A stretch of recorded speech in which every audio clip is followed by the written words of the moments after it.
Good afternoon, dear families and community of HES Academies. This is Mr. Sharafuddin speaking to you, Family Engagement Liaison. And we have with us today Ms. Wanda Ajrouche, Coordinator of Special Programs at HES Academies. Welcome, Ms. Ajrouche. Thank you. It's a pleasure being here this afternoon. Today's presentation is about how to stay healthy during these times. كيف نحافظ على صحتنا في هذه الأوقات. Ms. Ajrouche, she has an extensive experience working with students and children at our academies and with social workers, and she's going to reflect from her professional experience about the topic of how to stay healthy during this special times where there are multiple challenges from being studying virtually to suffering from a worldwide pandemic. Without further ado, I introduce to you Ms. Ajrouche. Thank you, Mr. Sharafuddin. Good afternoon, everyone. Thank you for everyone who was able to make it to join in today. The focus of the presentation is going to be to talk about how to stay healthy during these challenging times with the pandemic, how to actually make sure that we're in an emotional well-being, great physical health, and to continue looking into positive hobbies and interests so that we could. I'd like to start off. This was basically here what we were going to talk about. We're going to cover some emotional well-being, how to have a strong, supportive friends, family group, and how to stay physically healthy, incorporating exercising and also our eating habits, and then looking into some hobbies as well. So I wanted to talk a little bit about some research that's out there right now. It's been a challenge, since the COVID-19 pandemic. This health crisis has really affected, all of us. I want to share a little bit of research here. Since COVID-19 started, the American Academy of Pediatrics stated in October of 2020 that 27% of parents reported worsening mental health for themselves, and 14% reported worsening behavioral health for their children.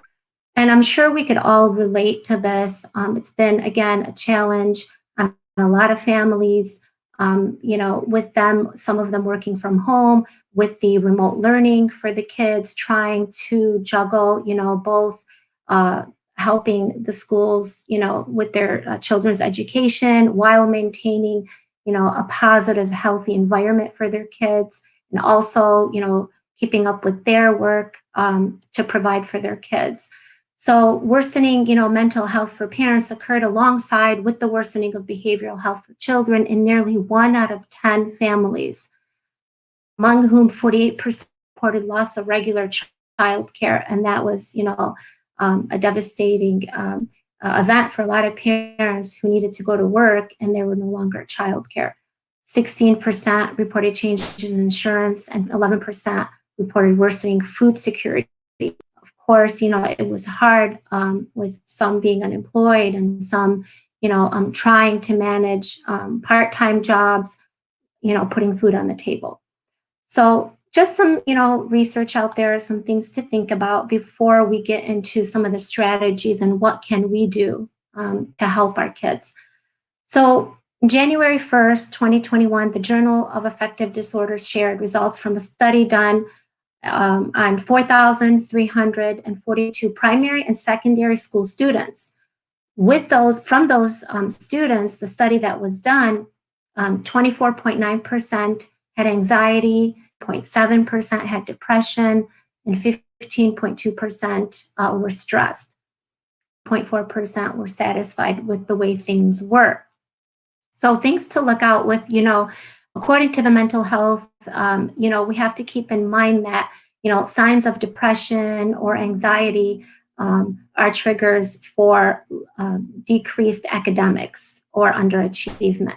So what we need to look out for are signs of depression, And those can be, if your child suddenly changing in their work habits, their assignments, maybe they're losing their friends, maybe they feel sad or frustrated, maybe they become, saying negative, doing negative things, or having mood swings, complaining, whining, and losing interest shows a lot, because right now a lot of the parents are, monitor their students more closely, that they're, remote.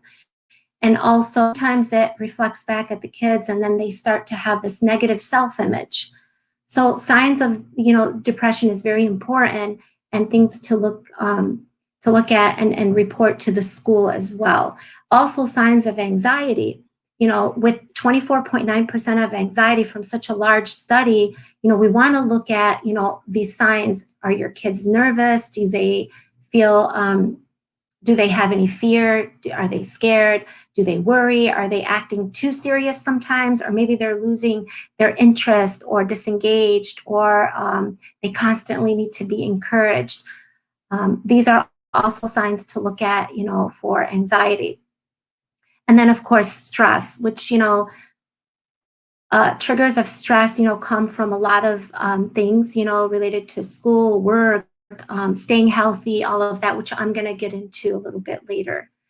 So, when we talk about all of these things, and here's, some stress, we talk about stress too here. So many of us had some stressful times during this pandemic. There's been an increased number of Americans with depression and anxiety. We know that stress, of course, it affects our schoolwork, the kids' schoolwork. It affects their lifestyle, their normal eating habits. It affects your immune system. Stress can also disrupt, if you have poor sleep, you really become, very stressful. And at the same time, good sleep is essential to beat stress, right? So we need to sleep good in order to relieve some of that stress. So when we talk about all these factors, a little bit more research here that I found is very interesting as it relates to students' academics, and especially seniors who, are on the verge of graduating. 70% of high school seniors were not on track to graduate on time because of missed schoolwork. And this is all due to, of course, the pandemic. It's due to their emotional well-being. Older teens are responsible for helping, their younger siblings when they're doing their classwork. And we've witnessed a lot of that, during remote learning. Academic underachievement, it's recommended that teens, increase, they seek academic counseling, they seek maybe some tutoring programs, summer school programs to help them prepare for college. These are all things that, our seniors are going to need, and continue to reach out for that support in order to graduate on time. So when I'm going to talk a little bit about emotional well-being, focus on health. How are your students get that support from friends and family, from the school? I'm going to talk about physical health, and then some hobbies. So as a whole, what does our emotional well-being look like? What does our health look like? Well, we need to actually work on increasing that. We need to think about, being positive. We need to exercise. We need to eat healthy, right? We need to eat, good food, fresh fruits and vegetables. We need to work hard. We need to stay strong, well, as strong as we can, right? We need to worry less, maybe create some dance. It's just something that I, threw in here because I thought it related a lot to what we really need to do as a whole, we have to have some love, give our kids love, get some love, happy. Of course, we also have ourselves, right, by constantly washing our hands, masking up when we go out, social distancing, eating healthy, and using, hand sanitizer. So one of the reports that I read was really interesting. It said that in Fed's report from February 2021, just actually a few days ago, Mayo Clinic and this is the Mayo Foundation for Medical Education and Research. It reports that with kids practicing social distancing, limiting kids' ability to spend time in person with friends and family has caused feelings of loneliness. I'm sure a lot of you parents can relate to that, and you've seen that. You know, telling your kids, well, you can't go play with your friends, or you can't go visit, you know, your friend, or you can't study together, or you can't do this, right? So it caused a lot of kids feeling lonely. Their constrained interactions with friends, teachers, families, and neighbors has caused them to have a harder time to communicate, you know, with their feelings. Research shows that loneliness in kids, especially over extended periods, and we definitely have had an extended period, right? It's been almost a year. In a month, it'll be a year since our kids have been remote. So it has linked to mental health conditions such as depression and anxiety. So with this in mind, we need to keep an eye out, okay, on some of the things that we see with our kids and how do we address that. So some students are feeling overwhelmed, worried, angry, and frustrated, and some bored maybe, right? So what can we do? We need to keep an eye on burnout. If your kids are easily frustrated, if they're sad, if they're depressed, we need to see, you know, irritability, disconnected, isolated. If you see poor hygiene, if they're tired, make sure that they get enough sleep. They need to sleep at least 6 to 8 hours.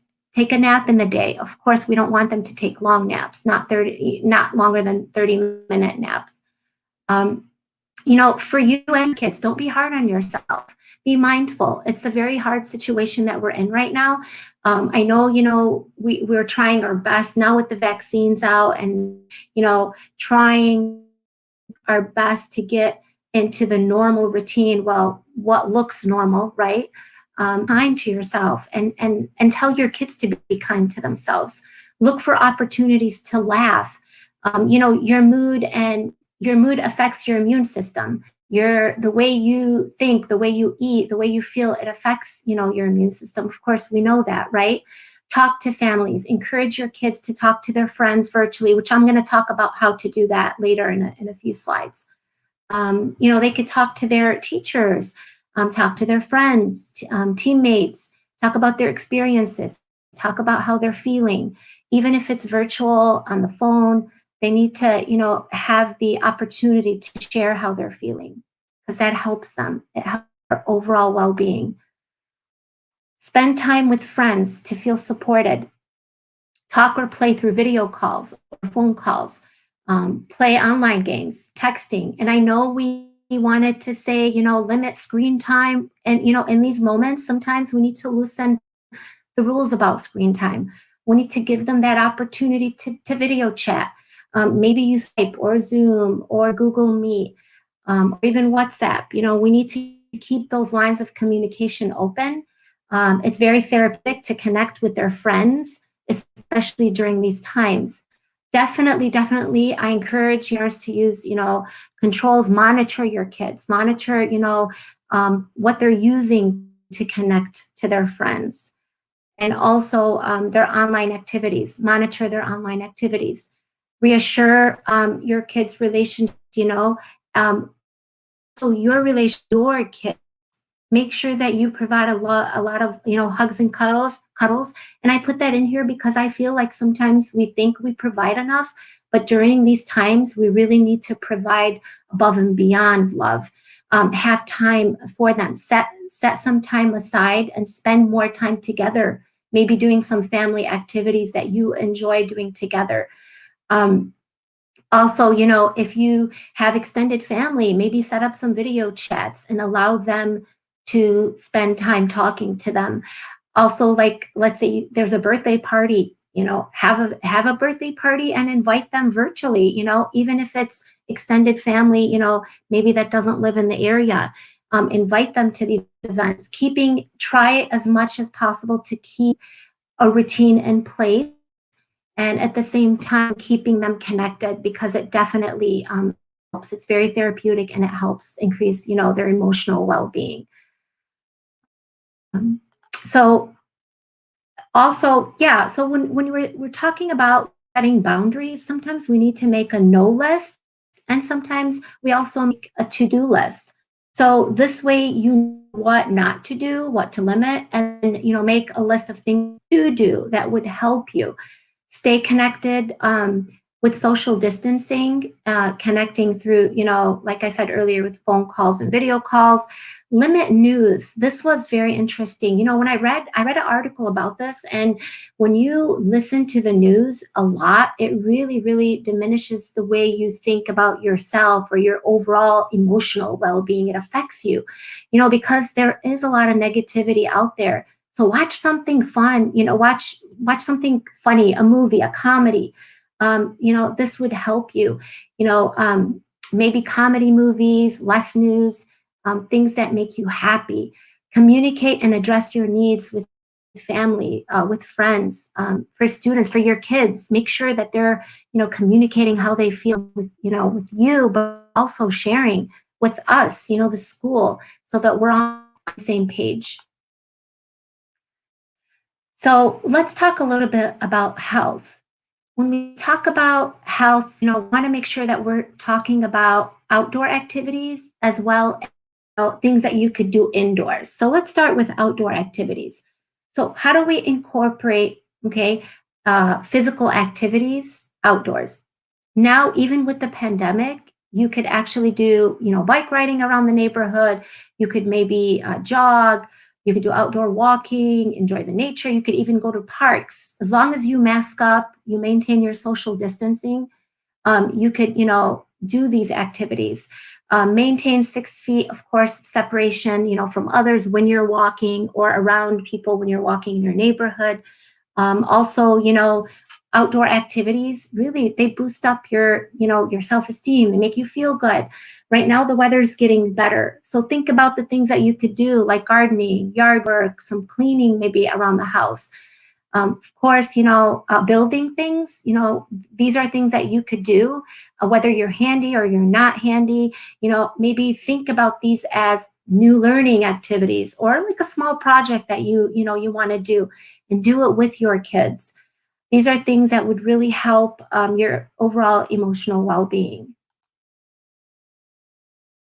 So physical health, we want to stay strong, right? So, when we think about remote learning from March 2020 till now, we think about, okay, well, we haven't had the opportunity to go to the gym like we used to, right? Our kids, right? They've been limited to physical activities. Even gym, right? We've had virtual sessions for gym. Though it's been great, I know our teachers are doing a phenomenal job incorporating all these activities from home, and monitoring them. But we also have to think about what other physical activities can we do, from home, besides just gym class, or besides, just going outside. We need to think about how is physical health. So, so the American Academy of Pediatrics states over 3 to 6 month period, 1 out of 5 showed weight gain. And we know that since, the pandemic, it's been really hard keeping a healthy diet. And we want to make sure that moving forward, we want to make sure that our kids are eating healthy, that they're incorporating physical activities into their normal routine, because we know that physical health is important. It improves your brain health. It has long-term benefits, and overall, it improves your quality of life.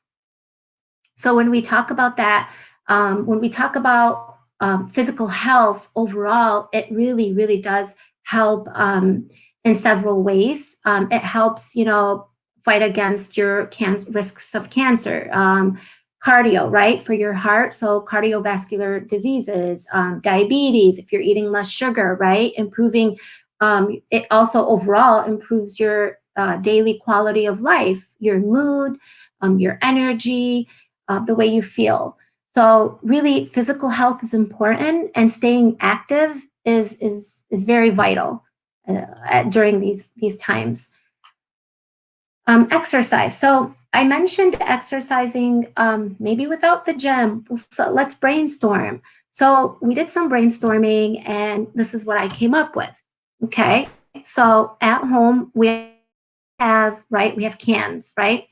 You could use these cans as weights, soup cans or beans or whatever, corn cans, use them as weights. Lifting some weights. And I'm talking to parents, but hopefully I'm also addressing, your kids. And if you could share these with your kids, it would really be helpful. Using towels as resistant bands. You could easily use towels or for small rubber bands for the minor, strengthening exercises, but towels work well too as resistance bands. Stairs is cardio. You really don't need equipment for some of the other ones, like I have here: yoga, lunges, squats, push-ups, sit-ups, wall sits, calf raisers, wall push-ups, plank, Superman, the one on the floor, and you raise your arms, your arms and your legs, dancing. There's even times where you could incorporate it while you're cooking. Your kids, if they're doing chores, have them, do maybe, some jumping jacks, maybe do some sit-ups, take a break, do some sit-ups or push-ups, wall sits. Even while you're cooking as a parent, while, you're boiling water for pasta, you could take a break and do wall sits or do, push-ups or jumping jacks. I know we usually don't think about that because we always think like we need to set some time for exercising, but these are just ideas of how to incorporate exercise into your normal, routine from home. And then, this will also, encourage your kids to join. Physical health, we have to really think of our preventive care. Are we up to date with vaccines? Are our kids up to date with our vaccines? Did we take our kids for physical exams at their primary care? How is their sleep hygiene? Are they getting enough sleep? Sleep is important. Personal hygiene. Are they taking care of themselves? Their personal hygiene. Constantly washing their hands, using hand sanitizer. So we have to think about these preventative care and take it really seriously because it helps you overall feel better about yourself. Even just, a simple haircut. Take your kids to get a haircut, or, right now with masking up, as long as we're practicing social distancing, masking up and doing all that, getting a haircut, taking care of themselves, getting enough sleep, all of these, are going to help their physical health. And then also eating healthy. Eating healthy has been a challenge. I could say from my own family, it's been a challenge. So, for this year, it's been, since the pandemic started, we know that obesity has been on the rise. We know that. Data out there shows that. And it's been very important to maintain a healthy diet in our daily routine. So we need to keep, our bodies and mind healthy. How do we do that? We have to focus on using fresh fruits and vegetables, lean protein, and whole grains. We need to make sure that we use, when I say lean protein, we're talking about meats that doesn't have fat in it. Using, like white meat or fish. Healthy foods can also keep your body and mind healthy, during stressful times. And cut down on foods that can ramp up anxiety, such as sugar and caffeine, because we know that that's not very good for you. And I'm going to talk a little bit about what are some alternatives to that. So when we talk about eating fresh food, okay, and I did say if possible, because, we know sometimes it's just easier to buy prepackaged foods, right? But we want to really push to use fresh fruits and vegetables, beans, whole grains, nuts, and meats. Reduce your fatty meats. Use, dairy products of less fat.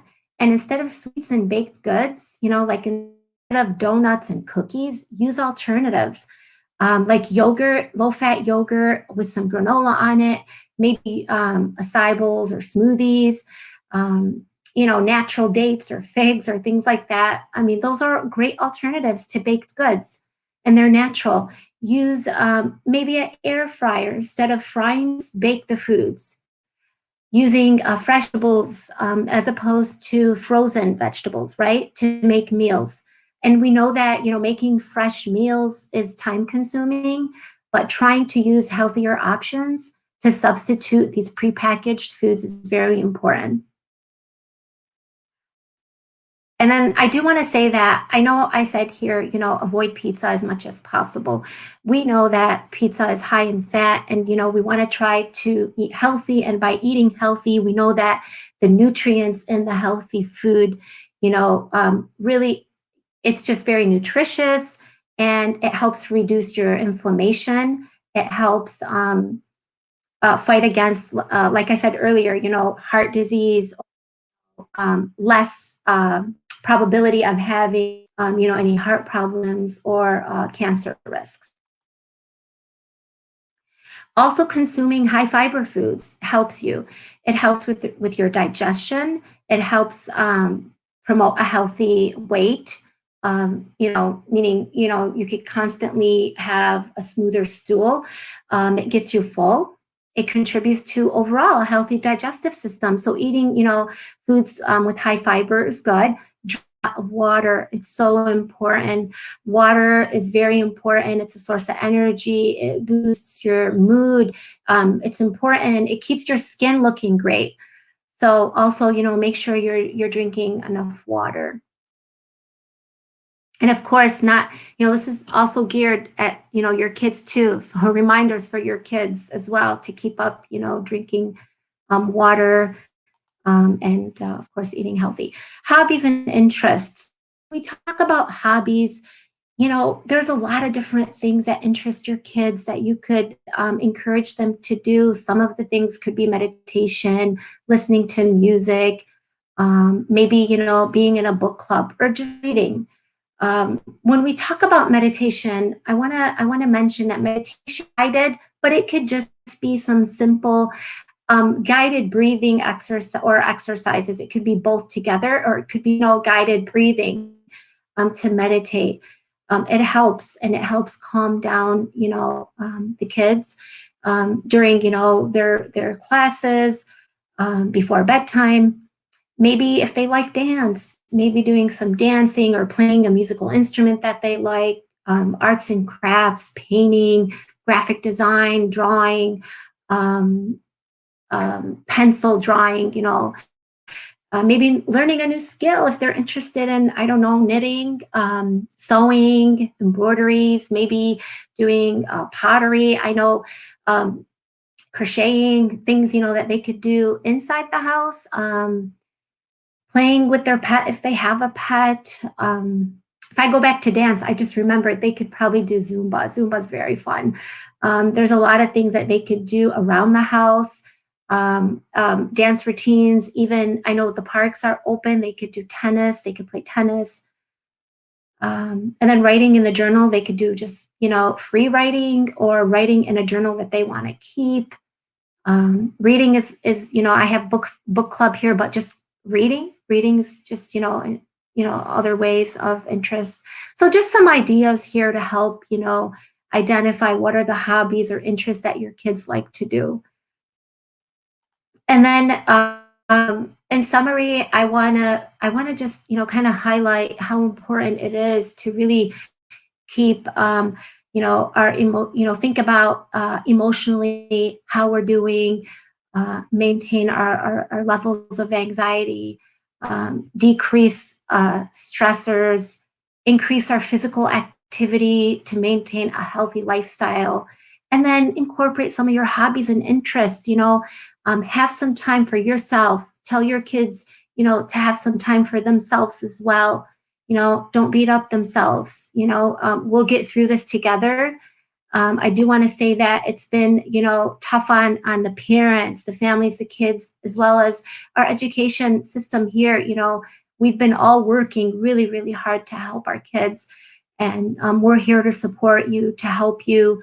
And, you know, I think working together is the key to make sure that your kids are successful, are healthy, and maintain a healthy lifestyle during these, you know, very difficult times. I do want to thank you all for attending. If you have any questions, please feel free to ask any questions. Thank you, Ms. Ajrouche, for the wonderful presentation. You're welcome. It's filled with very practical advice for both staying healthy physically and staying healthy also mentally. And with that, we come to the end of our family engagement broadcast today. We do not have any questions right now from the audience, although, sorry, we know that you can always reach out to any of our academies for any assistance that you need, and they will provide you with a way to connect with Ms. Ajrouche. And the numbers are available here on the screen. And with that, this presentation will be available on all the Academy's YouTube channels and Facebook pages. Please do share it with others if you find it useful. Thank you, Ms. Ajrouche, and for everyone, Thank have a you. great week. Thank you so much. Take care. Stay healthy. Thank you. I will leave you with a video celebrating the Black History Month. And with that, we end our family engagement broadcast for this Friday. Thank you. Thank you so much.